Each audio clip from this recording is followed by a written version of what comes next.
और 26 जनवरी बनाकर हम दोस्त की शॉप में गए, बैठे वहाँ पर थोड़ी देर बातचीत करी यार दोस्तों से, मजाक मस्ती वगैरह चली है। तो उस दौरान देखा मैंने कि बाबूजी की दुकान पर कुछ आते हैं लड़के और वो थोड़ा सा बाबूजी के साथ बदतमीजी वगैरह करते हैं। और फिर मैं बाबूजी को देखता हूँ तो बाबूजी की तबीयत कुछ ज़्यादा ही मेरे को ख़राब पहले से ही लग रही थी और उनको देखकर और ज़्यादा तबीयत उनको उनकी ख़राब लगने लगी। तो मैंने देखा यार, मैंने कहा इतने बुजुर्ग आदमी के साथ ये इतने मतलब कम उम्र के बंदे जो हैं उनके साथ इतने गंदे तरीके से बात कर रहे हैं, बदतमीजी कर रहे हैं, तो मेरे को बड़ा अजीब सा लगा। मेरे को मतलब इतना बुरा लगा यार। मैंने कहा इनकी इनकी उम्र के तो इनके नाती पोता हैं जो ये इनके साथ इतनी गंदे तरीके से बातें कर रहे हैं। तो मेरे को उस टाइम पर बहुत ज़्यादा बुरा लगा।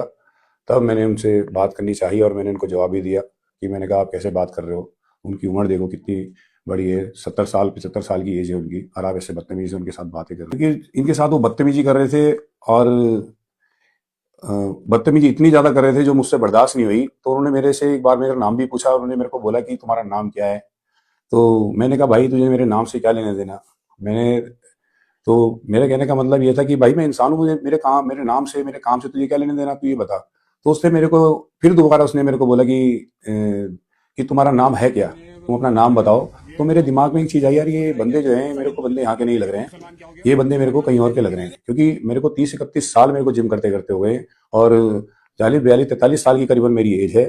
तो मैंने कहा अगर ये बंदे यहाँ के होते तो मेरे को जानते तो मेरा नाम ही नहीं पूछते। उसके बावजूद भी मैंने उनको अपना नाम बताया और नाम बताने का मेरा मतलब ये था कि जो मैंने उनको मोहम्मद दीपक बताया तो उसके पीछे का रीजन ये था कि क्योंकि जो हमारे बाबूजी की जो शॉप है वो बाबा जी के नाम से है और बाबूजी जो है हमारे मोमदन है और वो लड़के जो हैं वो हिंदू हैं।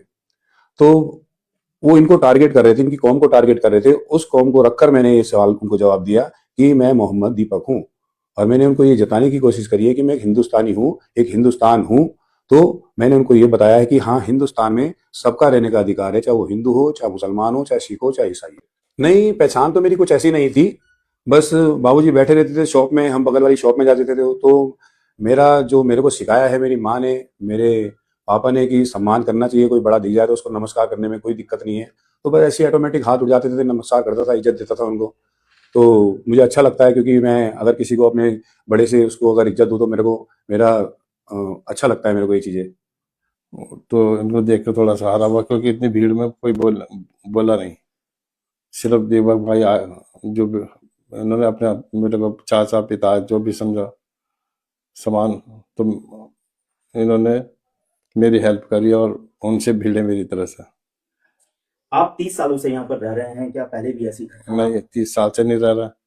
हम रह रहे, मेरी पैदाइश 68 साल की है। मेरा पैदाइश जन्म यही है, मेरे बड़े भाइयों का जन्म यही है। हमारा रहने का लगभग ये समझ लो 75 साल से हम यहाँ रह रहे हैं। मेरे भगवान ने मेरे को ये कभी नहीं सिखाया, मेरे बड़ों ने मेरे को कभी ये नहीं सिखाया, क्योंकि मेरा धर्म मेरे को कभी ये नहीं सिखाता कि तुम कभी भी अगर कुछ गलत हो रहा है उसके लिए आवाज ना उठाओ। आवाज, मेरा धर्म मेरे को कहता है कि आप आवाज उठाओ। मेरी माँ ने, मेरे पिताजी ने मेरे को हमेशा ये सिखाया है कि अगर गलत हो रहा है तो बेटा उसके लिए बोलो और उसके लिए आवाज उठाओ। और उस मजहब के मार्फत जो मुझे और लोगों को करना चाहिए था मेरे लिए, जो भीड़ वहां पे खड़ी थी, किसी ने नहीं किया। जो सिर्फ मजहब को ना देखते हुए जो मेरी हेल्प करी है बेटे ने, हमारे दीपक जी ने, वो मजहब, असली मजहब वो है। उन्होंने ये नहीं देखा कि ये मामला है या कौन कास्ट है, कौन जात है। सिर्फ उन्होंने एक इंसानियत देखी और इंसानियत को जिंदा किया। मेरे को तो परेशान ये बात कर रही है कि इंसानियत को कुछ समझा ही नहीं लोगों ने, इंसानियत को कुछ समझना ही नहीं चाह रहे। वो सिर्फ और सिर्फ धर्म को टारगेट करना है। मेरे को ये समझ नहीं आ रहा है कि ऊपर वाले ने इंसान बनाकर भेजा और हम लोगों ने अपना आप धर्म बना लिया। मैंने उसको मुसलमान बना दिया, उसने मुझे हिंदू बना दिया, या मैं हिंदू बन गया वो मुसलमान बन गया, वो सिख बन गया वो ईसाई बन गया।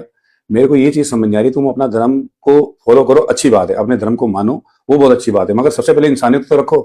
जब तक इंसानियत जिंदा नहीं रहेगी तो धर्म किस काम का। परेशानी ये घटना परेशान ये कर रही है कि एक अच्छा काम करने वाले को इतनी परेशानी उठानी पड़ रही है।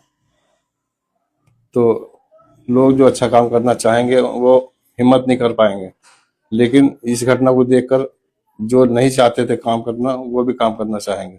ऐसा है भैया कि देखो, कुछ लोग ना इसको फजूल की बातें समझते हैं।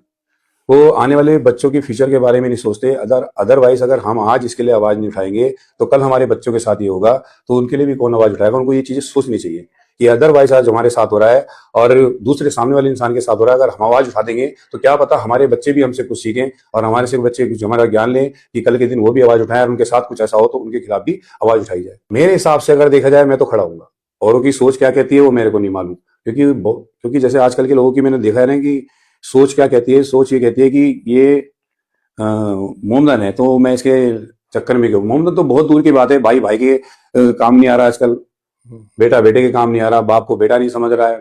तो ये बहुत सारी चीजें हैं, तो मैं इन चीजों के खिलाफ हूँ। मेरे को ये चीजें पसंद नहीं आती। मैं तो ये कहता हूँ कि चाहे कोई भी एक्स वाई जेड, चाहे दोस्त हो चाहे फैमिली मेंबर हो, आपको काम आना चाहिए उसके। जैसा मेरे को भगवान ने बनाया है वो तो मैं काम करूंगा, जो मैंने आज भी किया है वो कल भी करूंगा और परसों भी करूंगा। अगर मेरे सामने ये चीजें होंगी तो मैं दोबारा कोटद्वार में इतना अच्छा शहर है, चिंता तो नहीं है, लेकिन यह कि थोड़ा डर तो जिस दौर से गुजरे हैं थोड़ा सा डर तो स्वाभाविक है मुझे मेरे बच्चों को। मेरे तो सपनों का भारत ये है कि यहाँ पर कोई भी जाति बड़े प्यार से रहे, मिल बांट कर रहे, खुशी से रहे, अच्छे से रहे, साथ घूमें, साथ फिरें, साथ खाएं, प्यार मोहब्बत से रहें, इंसानियत दिखाएं। सबका धर्म यही सिखाता है कि प्यार मोहब्बत से रहना चाहिए और अच्छे से रहना चाहिए। सपनों का भारत अच्छे अच्छे कार्य करने वालों के लिए एक सपना यही होता है कि मैं किसी के लिए अच्छा करूं। देश की यही पहचान है। जैसे मैं जिम लवर हूँ। जिम लवर ना बाहर से बड़ा लंबा चौड़ा होता है और अंदर से नारियल की तरफ सॉफ्ट होता है। उसको इन चीजों से ना, जैसे कि अभी ये बीच में जो 26 जनवरी को जो घटना हुई है, तो इन जैसे चक्करों में ना इतना ज्यादा गौर नहीं करता, मगर जब कभी कुछ गलत होता है तो उसके आगे आगे खड़ा हो जाता है। क्यों? क्योंकि उसको सिर्फ अपनी वर्कआउट से मतलब रहता है, वो फालतू इन चीजों में ध्यान देता नहीं है। उसको एक चीज करनी है, सिर्फ सुबह उठना है, डाइट लेनी है, जिम जाना है, फिर आके डाइट लेनी है, सोना है, फिर शाम को जिम करना है। उसको सिर्फ यही नहीं है कि लोहा ही उठाना है या जिम ही करना है। जिम लवर का दिल ना बड़ा सॉफ्ट होता है, वो बड़ी प्यार से पिघल जाता है। उससे बड़े प्यार से बात करो, बहुत प्यार से पिघल जाता है, वो अपना दिल भी तुम्हारे सामने निकाल के रख देगा। जिम लवर ऐसे होते हैं।